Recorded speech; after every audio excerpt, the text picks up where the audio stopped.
Bon alors, maintenant qu'on en est là, et qu'on a fait la première partie, il va peut-être falloir faire la deuxième, non? Quoi? Déjà là? Bah oui, ça a commencé en fait. Alors, accrochez vos ceintures, on va parler des discours d'extrême droite dans les médias aujourd'hui. Même si tout a déjà été dit sur les médias du type CNews et compagnie, on va quand même vous en parler. Et on va parler des autres chaînes. Et puis des discours politiques aussi, tant qu'on y est. Oui, tout le monde va en prendre pour son grade.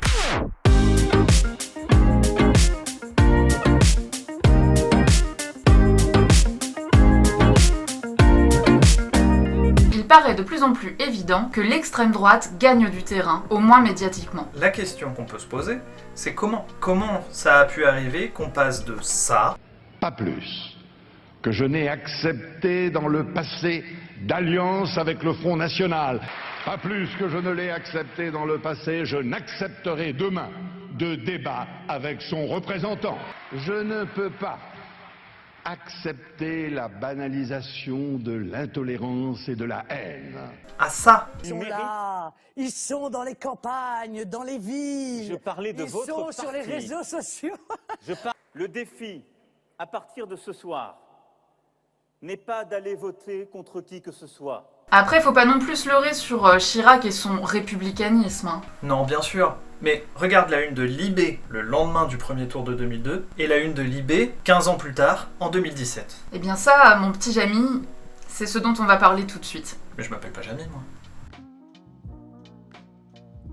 Bon, on va quand même reprendre depuis le début. On va poser une question qu'on n'a pas posée dans l'épisode précédent. C'est quoi l'extrême droite? Pour répondre à cette question, on va se reposer sur le travail des camarades ayant déjà publié par exemple dans la saison Antifa. Vous trouverez le lien ici. Cela dit, comme il est possible que vous soyez arrivés par ce même lien, on va raccourcir et vulgariser à fond. Donc, qui sont les fachos? Principalement des gens qui sèment la confusion dans les esprits en brouillant les codes du langage et qui pensent que les humains sont inégaux par nature et que c'est bien comme ça. Voire qu'il faut protéger ces inégalités. Évidemment, nous vous invitons à regarder les vidéos bien plus poussées sur le sujet, ainsi que le manuel de fachosphère par Innuendo Studio. Lien en description, tout ça. Maintenant que ça c'est fait, on va pouvoir creuser. Le FN est un parti politique créé dans les années 70 par des responsables du mouvement nationaliste révolutionnaire Ordre Nouveau, dans le but de constituer une façade politique légaliste. Dès le départ, le FN a été conçu comme un parti dont le but est la dédiabolisation des idées d'extrême droite. C'est surtout avec Marine Le Pen et son entourage fasciste que la stratégie a été poussée à son paroxysme. Le but de cette stratégie est de faire tomber le barrage républicain qui a empêché son père de gagner en 2002. Le vice-président du FN affirme dans une note interne au FN en 2006 que,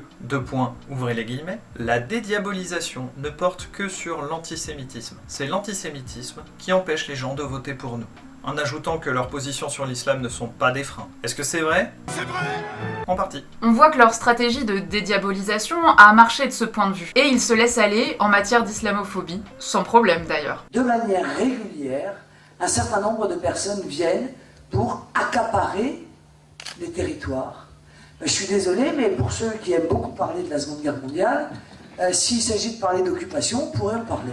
C'est non. Comment ont-ils réussi à faire que les médias reprennent ces mots-là sans que cela ne choque personne? Ils ont été aidés par des événements marquants, les attentats de l'Hypercacher, du Bataclan, de Charlie Hebdo et d'autres à l'international. Tout ça, ça a aidé le FN à monter lors des élections. Ils le savent d'ailleurs. Ce n'est pas pour rien qu'une candidate locale des dernières régionales a pu dire On n'a pas été élu parce que les Français sont cons.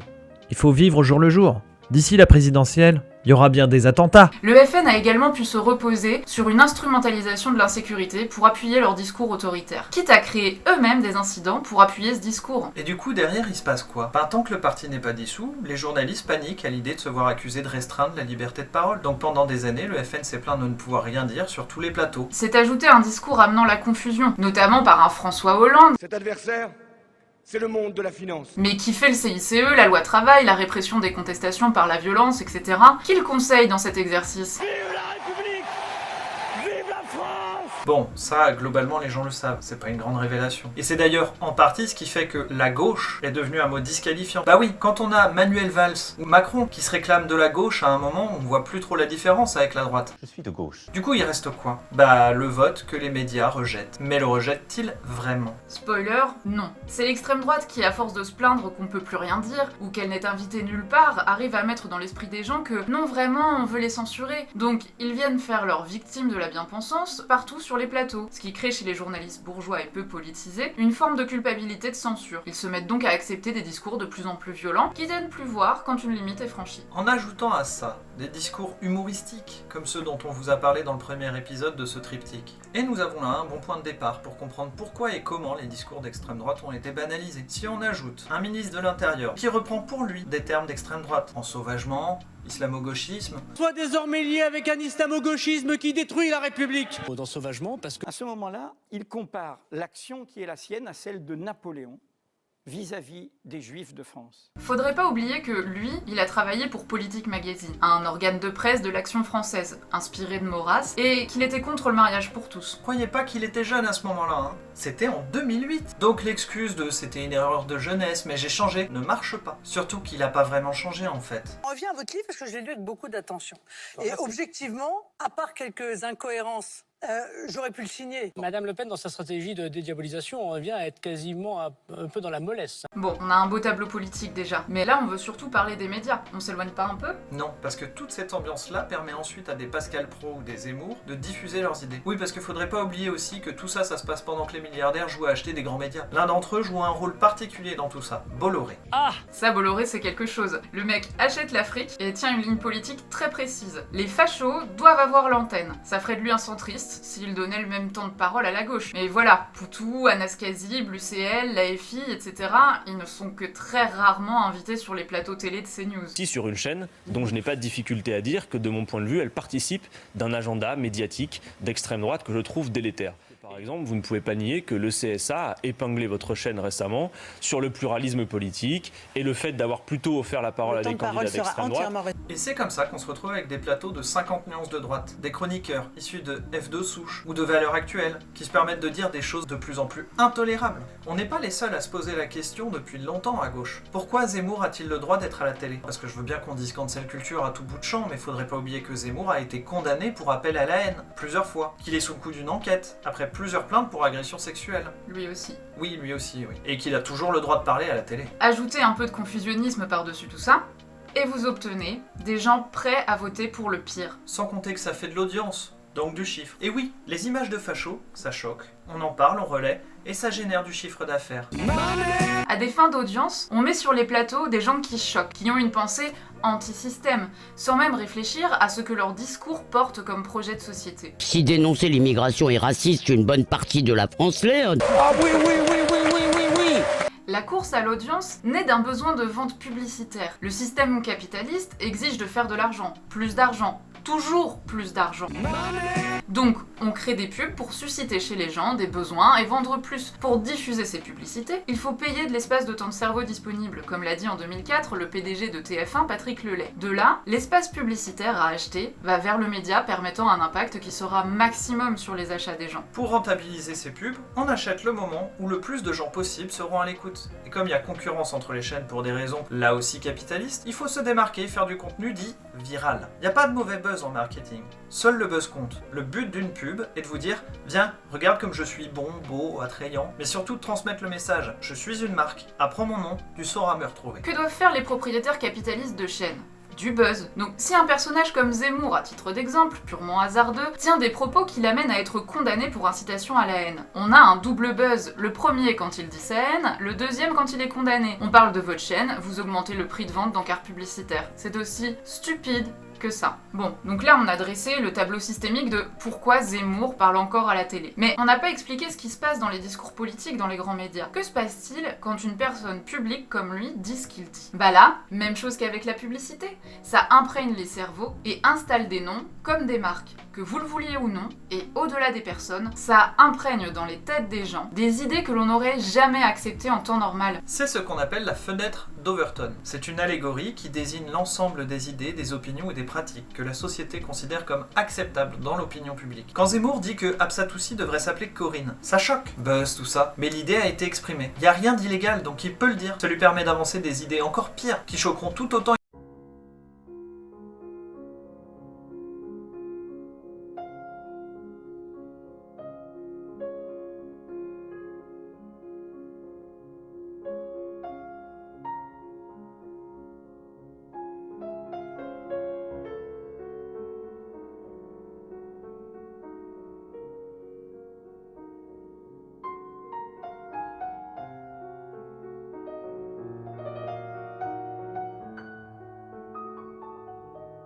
Là, ils ont le droit à tout.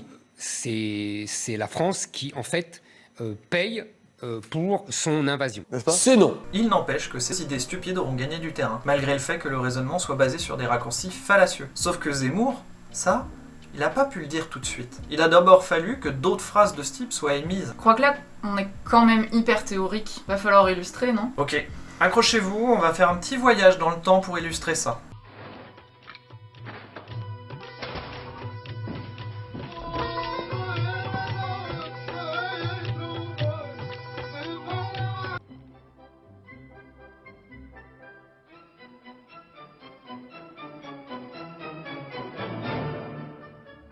Avec Bruno Maigret, restons maîtres chez nous. Une épidémie massive, comme celle qui fut celle de la grippe espagnole après la guerre de 14-18, en effet, équilibrerait la surpopulation de l'Afrique. Monsieur Durafour, crématoire, merci de cet aveu. Les chambres à gaz sont un détail de l'histoire de la Deuxième Guerre mondiale. 13 heures passées de 2 minutes. Génération identitaire, une dissolution contestable, point d'interrogation. C'est la question que nous posons à nos deux invités dans un instant. Thaïs Descuffon. Oui, voilà. Écoutez, on fera une fournée la prochaine fois. Des groupes dits d'extrême droite, Mais skinheads et autres, mais ces qui gens-là n'ont gravitent jamais... autour du FN. Non, ces gens-là n'ont jamais été à la marge du Front National. Mais pourquoi vous n'allez pas au Rassemblement National, par exemple? Pourquoi est-ce que vous avez besoin de faire cette association? Parce que finalement, ce que vous dites là, excusez-moi, de manière assez modérée, là, sur ce plateau, ressemble étrangement à ce que pourrait dire Jean Messia, qu'on avait aussi sur ce plateau il y a quelque temps. Inside the Citadel, Louis talks to a GI activist about Larty's role at the National Front. Et du coup, ça veut dire que tu peux être identitaire et marcher pour le front ou tu pas le droit de... Normalement, c'est ça. Ils peuvent plus apparaître là, du coup. De quoi? D'être au front, là, ils peuvent plus apparaître. Oui, ce qu'il faut faire, c'était d'être écrivain politique, c'était de proposer des solutions au gouvernement, pas de gouverner à leur place. Globalement, elle est hyper dédiabolisée et elle a travaillé et elle n'est plus excessive comme elle pouvait l'être avant, ni pas très professionnelle.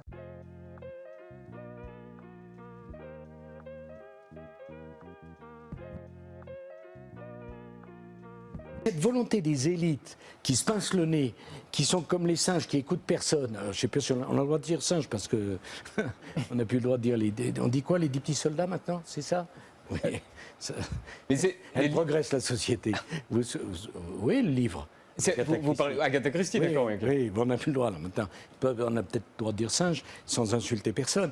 Mais Le Pen ne nomme pas l'ennemi. Et je trouve qu'en effet, vous êtes plus molle que nous pouvons l'être. J'imagine que c'est plutôt l'immigration de pays à majorité, pour le coup, musulmane, puisque vous faites le lien avec l'islamisme. Le gauchisme gangrène la société dans son ensemble et que l'université n'est pas imperméable, l'université fait partie de la société. Ce qu'on appelle communément l'islamo-gauchisme fait des ravages. Il fait des ravages à l'université, il fait des ravages quand une organisation comme l'UNEF cède à ce type de choses. Europe Écologie, Les Verts, est un parti qui est complaisant avec l'islamisme radical. Les gens qui se prétendent progressistes et qui, se prétendant progressistes, distinguent les gens en fonction de la couleur de leur peau, nous mènent vers des choses qui ressemblent au fascisme.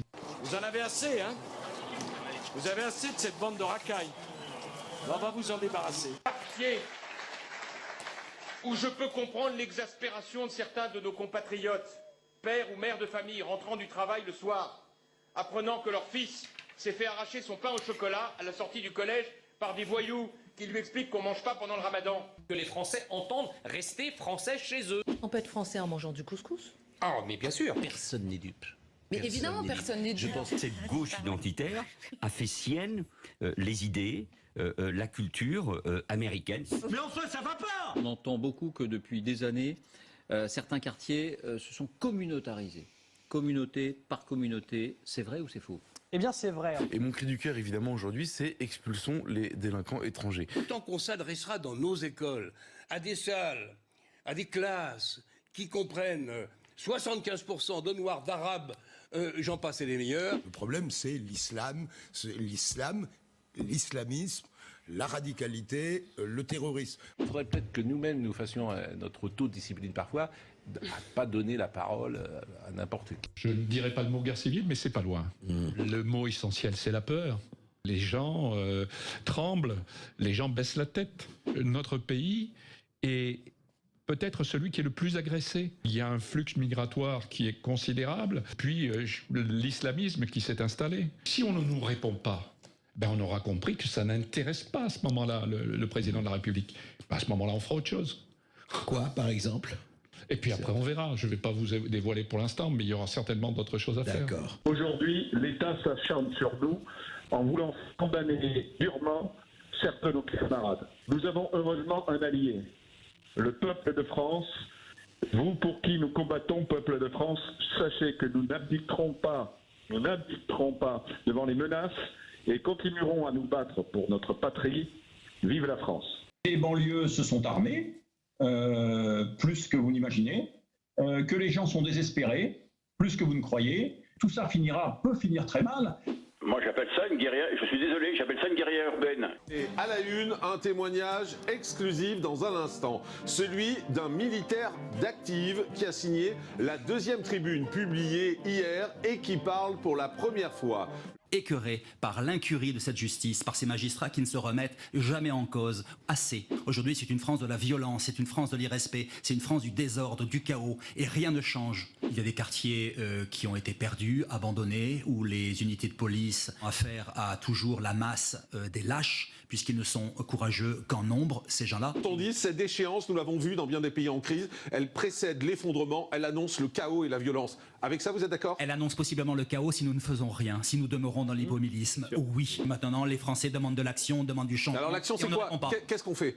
Qu'est-ce qu'on fait ? C'est faire en sorte que les magistrats, enfin, nous permettent d'être débarrassés. Mais la justice est indépendante.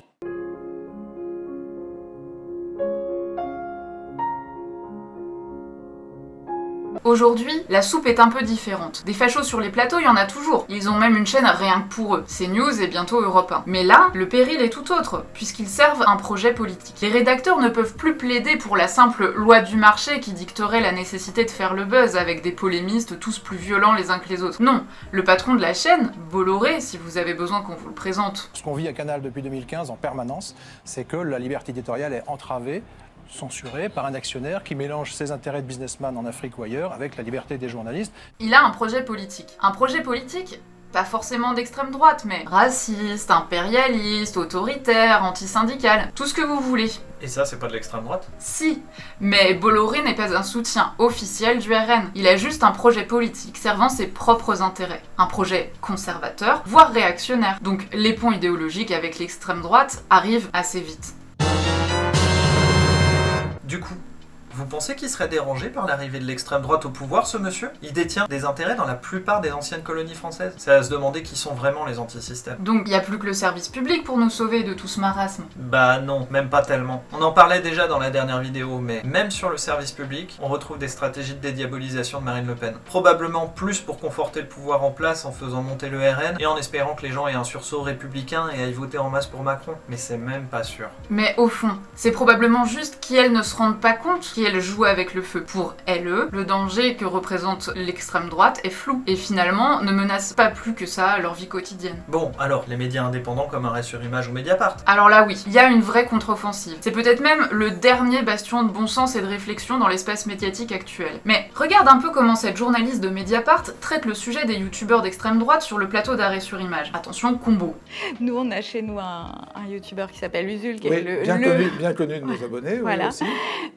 Voilà, qui est, on pourrait dire, un peu le pendant du côté gauche de ces youtubeurs. Aussi, et ce que fait Usul et ce que certains de ces youtubeurs d'extrême droite font, c'est le côté éducation populaire. Elle traite le sujet comme si c'était au même niveau de valeur que ce que font les youtubeurs de gauche, en disant qu'ils font la même chose, de l'éducation populaire. Non. Et en présentant des points de vue politiques opposés. D'un côté, on a des gens qui appellent au meurtre et tentent d'embrigader d'autres personnes dans la pensée nationaliste violente. Et sans se dissimuler en plus. Ça, c'est pas de l'éducation populaire. Non. Faut être fin. Et je pense qu'en plus, ça nous sert parce que c'est plus digeste. En fait, si vous attaquez de front et que vous faites quelque chose de purement politique, non seulement vous exposez à la censure, mais en plus, le contenu que vous proposez, il n'est pas... Il y a des gens qui vont être imperméables à ce contenu. De l'autre, des gens qui essaient de construire une pensée critique collective pour le bien commun et éviter toute forme de manipulation et d'emprise mentale. Ça, c'est déjà un peu plus le projet de l'éducation populaire. Oui. Bon, tu vas pas arrêter de m'interrompre tant que je te laisse pas expliquer l'histoire de l'éducation populaire ? Non.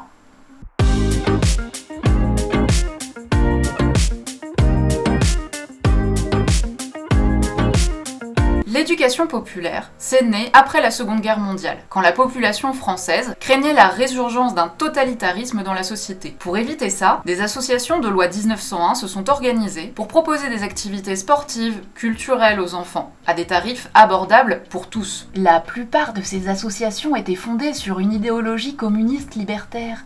Oh bah quelle surprise! Le but de cette initiative était d'éveiller les plus jeunes à l'esprit critique, pour leur éviter les risques d'embrigadement qu'ont représenté des organisations comme les jeunesses hitlériennes. C'est ainsi que sont nés les Francas, les MJC, MPT et autres centres culturels, sous l'impulsion du ministre de la Culture de l'époque, André Malraux, et de militants de terrain évidemment. La base de l'éducation populaire, c'est apprendre aux plus jeunes à penser par eux-mêmes, en dehors des déterminismes familiaux, scolaires, religieux ou militaires. Transmettre des notions de partage, d'entraide et apporter des connaissances culturelles, organiser des forums pour prendre des décisions en commun et ainsi découvrir la démocratie. Ça n'a rien à voir avec ce que font les fafluenceurs sur YouTube.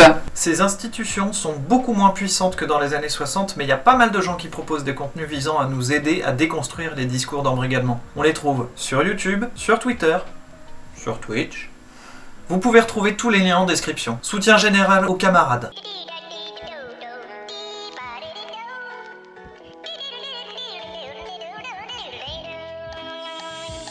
Donc, on récapitule. On a d'un côté des gens qui appellent à commettre des actes punis par la loi, de l'autre des gens qui essaient juste d'appliquer la constitution des droits de l'homme et du citoyen. On ne peut pas traiter ça au même niveau au nom de la pluralité d'opinions, c'est juste pas possible. Mais alors, les chaînes privées sont pourries. Le service public... Les médias indépendants, faut faire attention parce que dans l'exemple qu'on a traité, le sujet de l'extrême droite est quand même pris à la légère. On fait quoi pour s'informer et se laver le cerveau de toutes ces idées d'extrême droite qui circulent aujourd'hui et nous forgent une opinion politique? Bon bah déjà, la playlist saison antifasciste. Ensuite, il faudrait commencer par bien réfléchir à tous nos présupposés sur le voile, la communauté musulmane, l'immigration. Parce que je suis sûr qu'avec la formation politique qu'on a tous reçue en regardant les émissions des chaînes privées, on en a intégré pas mal. Tous, Yaya. Tous. Oui, parce que tous ceux qui disent que la pub leur fait rien ou qu'ils sont pas influençables... Je suis pas manipulable, je suis concentré sur l'expression de la vérité.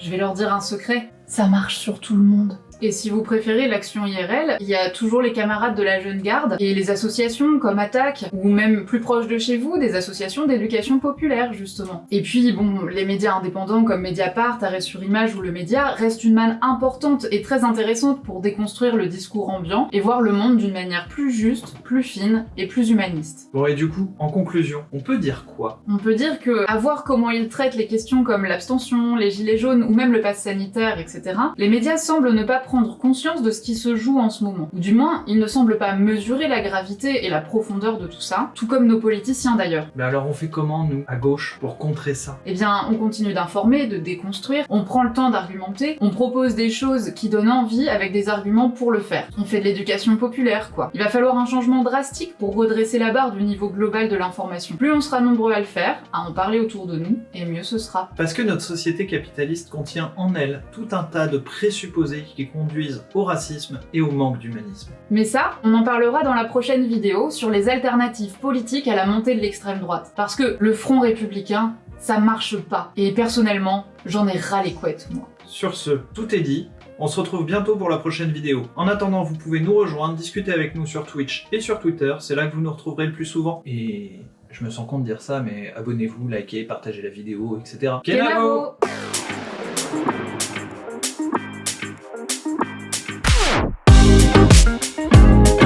La déstabilisation de l'Afghanistan risque également d'entraîner des flux migratoires irréguliers vers l'Europe. C'est Emmanuel Le Pen. C'est effectivement Emmanuel Le Pen.